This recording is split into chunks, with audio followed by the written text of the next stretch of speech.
En este vídeo os explicaré algunas pautas a tener en cuenta para realizar una medición de ruido utilizando un sonómetro. Antes de empezar la medición es necesario que tengamos en cuenta algunas cosas. En primer lugar, es muy importante estar familiarizado con el funcionamiento del equipo, por ello recomendamos leer el manual de instrucciones. Y en segundo lugar, el sonómetro que vayamos a utilizar debe tener una serie de certificados. El certificado conforme cumple los requisitos técnicos descritos en la norma UNE EN 61672. Para ello, el sonómetro debe tener el marcado en el que, además de los datos identificativos del sonómetro, marca, modelo, etc., contiene el número de organismo de control metrológico que ha realizado la evaluación de conformidad. También es necesario que disponga del certificado de verificación periódica anual, es decir, que anualmente una entidad acreditada realiza los ensayos descritos en la norma UNE EN 61672/ITC/2845, que verifican su buen funcionamiento.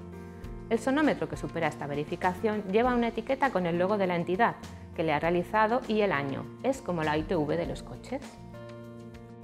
Una vez que nos hemos familiarizado con el equipo y comprobadas las certificaciones, ya podemos preparar el equipo. Lo primero que tenemos que hacer en algunos modelos es conectar el preamplificador al micrófono. Esto hay que hacerlo siempre con el micrófono apagado y con mucho cuidado, siguiendo las instrucciones del fabricante. A continuación, encendemos el equipo y comprobamos que 1. Las pilas están suficientemente cargadas y 2. Que la configuración del sonómetro es correcta. Normalmente, esta configuración ya viene predefinida por el fabricante, pero comprobaremos que el micrófono está configurado en modo campo libre, que la tasa de intercambio Q es igual a 3 y que la respuesta del ruido de impulso pico está en la banda C. Verificar también el resto de parámetros que aparecen en la pantalla, respuesta L en A y modo Fast. Lo siguiente es calibrar el equipo para comprobar su buen funcionamiento y para ello utilizaremos un calibrador acústico. El calibrador emite un tono puro a una frecuencia concreta, con un nivel sonoro de decibelios determinado, que sirve como referencia para calibrar el sonómetro. El calibrador que tenemos aquí emite un sonido de 1 kHz y con una intensidad de 114 decibelios. Igual que el sonómetro, el calibrador debe cumplir determinados requisitos técnicos, que están descritos en este caso en la norma UNE EN 60942 del 2005 y debe también pasar por una verificación anual. Del mismo modo que el sonómetro tendrá un marcado o etiqueta que lo indique. Cuando se enciende el calibrador hay que verificar que emite un sonido. La manera de calibrar el sonómetro puede variar entre las diferentes marcas, por eso es recomendable leer el manual de instrucciones del equipo y seguir los pasos indicados en él. En nuestro caso se enciende el calibrador, seleccionamos la opción calibración y se coloca con suavidad, sin forzar, por encima del micrófono del sonómetro, asegurándonos que el micrófono está totalmente cubierto por el calibrador. Mantenemos el calibrador y el sonómetro en una posición semivertical y sostenemos el calibrador para que no se mueva, evitando que genere sonidos indeseados. Esperamos unos 20 segundos para que el calibrador y sonómetro se estabilicen. Si el sonómetro muestra un nivel que no coincide con el del calibrador, se debe ajustar el sonómetro de tal forma que indique la intensidad correcta y guardar la nueva configuración. Una vez realizada la calibración, se apaga y se desconecta el calibrador y ya tenemos el sonómetro preparado para realizar mediciones.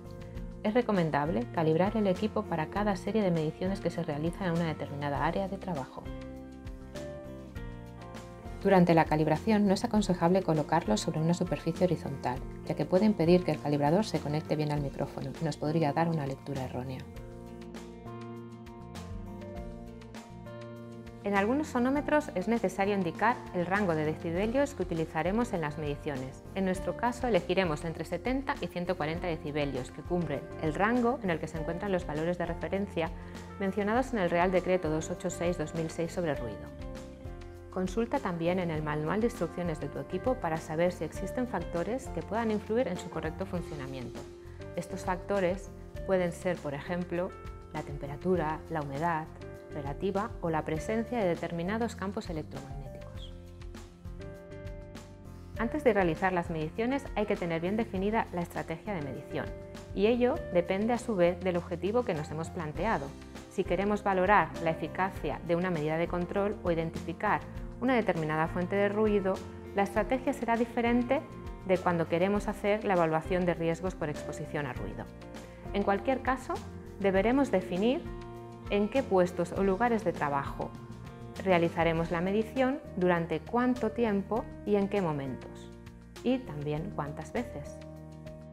Referente a la evaluación del riesgo, en la Guía Técnica del Instituto de Seguridad y Salud en el Trabajo sobre exposición de los trabajadores al ruido, aparecen los criterios para definir esta estrategia, y en ella se indica, entre otros, que según el tipo de ruido en el puesto de trabajo, la duración de la medición puede variar entre 1 minuto para ruido estable, es decir, cuando la intensidad del ruido apenas cambia en el tiempo, hasta 5 horas o más para un ruido cuya intensidad fluctúa constantemente durante la jornada. En cuanto al número de mediciones, varía también según el tipo de ruido. Para el ruido estable o cíclico, el número mínimo de mediciones son 3. En caso de ruido fluctuante, el número de mediciones debe ser por lo menos de 5.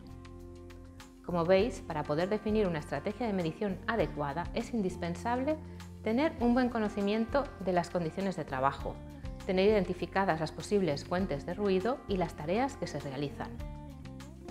Para evaluar el nivel de ruido en un puesto de trabajo, es recomendable que, siempre que sea posible, se realice en ausencia del trabajador, para evitar que su propio cuerpo cause el efecto apantallamiento del ruido. Como podemos ver en estas imágenes, el trabajador se encuentra entre la fuente de ruido y el sonómetro. Por lo tanto, el ruido que capte el sonómetro será menor que el que emite la fuente. Para realizar la medición deberemos situar el micrófono del sonómetro a la altura donde se encontraría el oído del operario en posición de trabajo.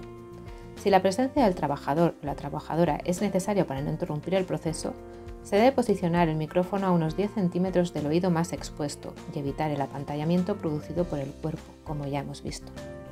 Si tenemos que realizar mediciones en un área con corrientes de aire o en el exterior, es conveniente utilizar una pantalla antiviento para prevenir el ruido que provoca el viento al rozar con el micrófono.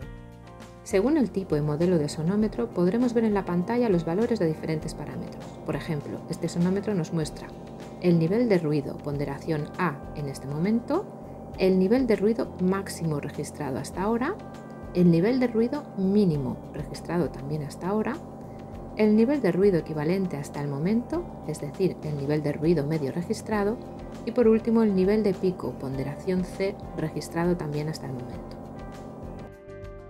Si vemos que el valor del nivel de ruido equivalente se mantiene constante, no se esperan variaciones en el proceso que impliquen cambios en la intensidad acústica, y siempre y cuando hayamos respetado los tiempos mínimos de medición que establece la guía técnica, se puede dar por concluida la medición.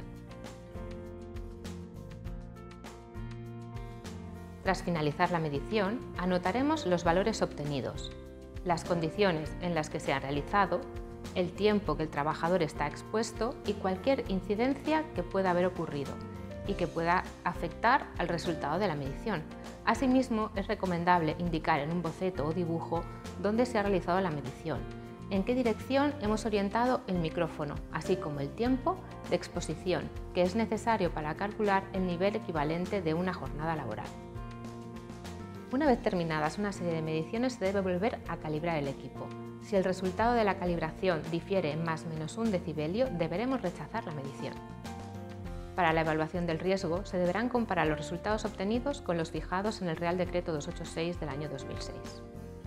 Esta norma establece, por un lado, los valores límite de exposición que no deben sobrepasarse en ningún momento de la jornada laboral, tanto para el nivel equivalente diario como para el valor pico. Para aplicar estos valores hemos de tener en cuenta la atenuación de los protectores auditivos individuales utilizados por los trabajadores sobre los valores medidos en el puesto de trabajo. Por otro lado, la norma también proporciona 2 niveles de referencia más, los valores superiores e inferiores que dan lugar a una acción, tanto para el nivel equivalente diario como para el nivel de pico, y en este caso no tendremos que tener en cuenta la atenuación de los protectores auditivos. Cuando los niveles de exposición al ruido están por encima de los valores límites, se deben tomar inmediatamente medidas para reducir la exposición y los trabajadores expuestos deben llevar los equipos de protección auditiva durante todo el tiempo de exposición. Cuando los niveles superan los valores superiores que dan lugar a una acción, es obligatorio que los trabajadores lleven los equipos de protección individual y se deben desarrollar programas para reducir el nivel de ruido, entre otras acciones. En cambio, cuando se superan los niveles inferiores que dan lugar a una acción, se pondrá en disposición de los trabajadores protectores auditivos individuales.